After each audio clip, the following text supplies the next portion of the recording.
Hello friends, मैं आंचल वर्मा आपका अपने YouTube channel combined lecture series में स्वागत करती हूँ। यह हमारी हिंदी की क्लास है। हमने पिछली क्लास में पढ़ा था, डिस्कस किया था वर्णमाला क्या है, व्यंजन क्या है और उसके वर्ग क्या है। अब हम डिस्कस करेंगे कि वर्ण कौन से वर्ग में आते हैं और उसके उच्चारण स्थान क्या होते हैं। तो यहाँ पे अ और आ और क वर्ग के सारे वर्ण यानी क, ख, ग, घ, ये इसके वर्ग है कंठस्य, मतलब जो कंठ से निकलते हों, उच्चारण स्थल कंठ से, यानी जो कंठ से निकलते हैं वर्ण ध्वनि, उसे कंठस्य वर्ग में विभक्त, मतलब उसे बांटते हैं।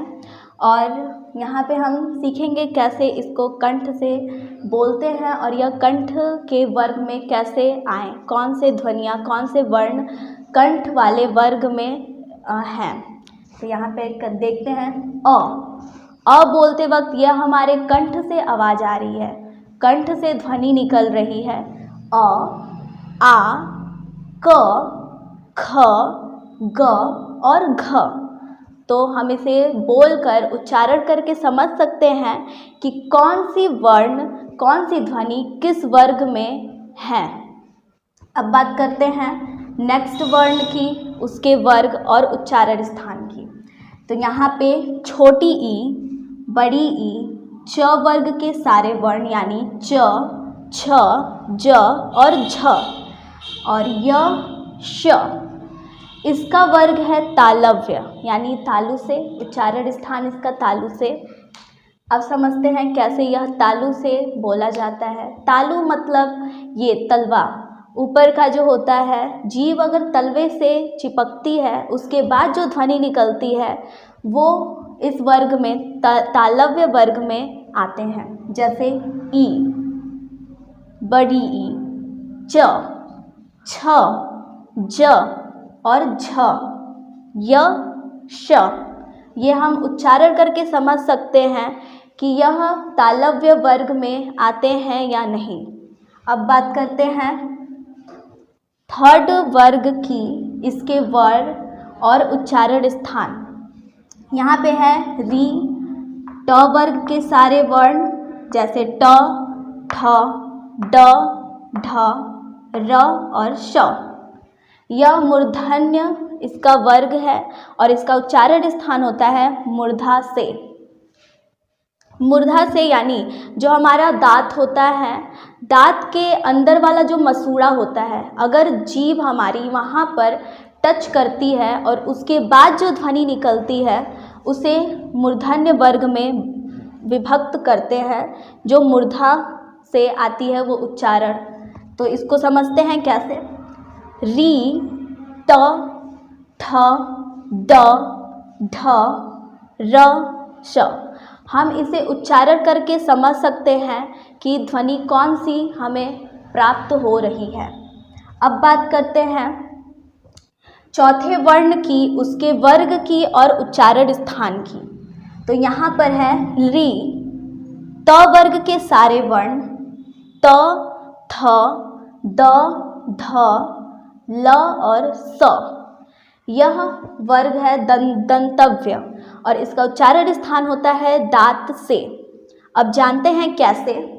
तो ली, यह हमारे दांत से टच होती है जब हमारी जीभ, तो इसे दंतव्य वर्ग में विभक्त करते हैं जिसका उच्चारण स्थान दांत से होता है।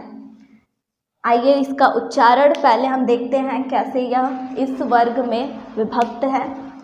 तो त, थ, द, ध, ल, स, यह हम उच्चारण करके समझ सकते हैं कि यह कौन से वर्ग की हो सकती हैं।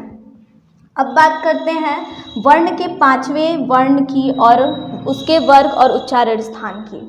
तो यहाँ पे छोटा ऊ, बड़ा ऊ, प वर्ग के सारे वर्ण यानी प, फ, ब, भ, इसका वर्ग होता है ओष्ठस्य, उच्चारण स्थान होता है ओठ से। अब हम इसका उच्चारण करेंगे और समझेंगे कि क्या यह वही वर्ग है जिसमें इसे विभक्त किया गया है। तो यहाँ पे छोटा ऊ, बड़ा ऊ, प, फ, ब, भ। हमें उसे उच्चारण करके समझ आ रहा है कि हाँ यह इसी वर्ग में विभक्त हो सकते हैं। आप इसे उच्चारण करके समझ सकते हैं कि हमें कौन सी ध्वनि प्राप्त हो रही है और किस प्रकार से उच्चारण करने पे प्राप्त हो रही है। अब बात करते हैं वर्ण की छठवें वर्ग और उसके उच्चारण स्थान की। यहाँ पे है अंग, अंग, इय, ड़, न, म। इसका वर्ग है नासिका, उच्चारण स्थान नाक से। हम जब इसका उच्चारण करते हैं इन वर्णों की तो हमारी ध्वनि जो निकलती है वो नाक से ही निकलती है। हम एक बार उसको उच्चारण करके देखते हैं। अंग, अंग, इय, ड़, न, म। तो हम इसे उच्चारण द्वारा समझ सकते हैं कि यह कौन से वर्ग और इसके उच्चारण स्थान कौन कौन से हैं। इसके अलावा 3 और वर्ग हैं जिसके बारे में हम अभी जानेंगे। और जो अन्य वर्ग हमारे बचे थे अब उसे डिस्कस करते हैं कि वह अन्य वर्ग कौन कौन से हैं और उसके वर्ग और उसके उच्चारण स्थान कौन कौन से हैं। जानते हैं ये वर्ण ए वर्ण और ए वर्ण, जिसका वर्ग स्थान होता है कंठ, तालव्य और उच्चारण स्थान होता है कंठ तालु से। यानी कि इस वर्ण को कंठ और तालु से दोनों से बोलते हैं, जो जिसके द्वारा इन दोनों से बोलने के द्वारा जो ध्वनि निकलती है उसे ए वर्ण में विभक्त किया गया है कंठ तालु और उच्चारण स्थान कंठ तालु से। अब बात करते हैं ओ औ वर्ण की, जिसका वर्ग है कंठस्थ और उच्चारण स्थान होता है कंठ ओठ से, यानी दोनों से। जो वर्ण कंठ और ओठ दोनों द्वारा बोलने पर ध्वनि निकलती है उसे इस वर्ण में बांटा गया है, जो ओ और औ हैं। अब बात करते हैं व की, जिसका वर्ग होता है दंतोष्ठ्य, यानी उच्चारण स्थान दांत और ओठ से। इसे दांत और ओठ दोनों द्वारा बोला जाता है, जिसके बोलने से जो ध्वनि हमें मिलती है उसे इस वर्ण में विभक्त किया गया है। और हमारा अंतिम है ह वर्ण, जिसका वर्ग है स्वर यंत्र और उच्चारण स्थान है अली जिह्वा, यानी पिछली जीभ से। जिसका उच्चारण पिछली जीभ द्वारा हमें प्राप्त होता है उसे इस वर्ण में विभक्त किया गया है और उसका वर्ग होता है स्वर यंत्र और उच्चारण स्थान होता है पिछली जीहा।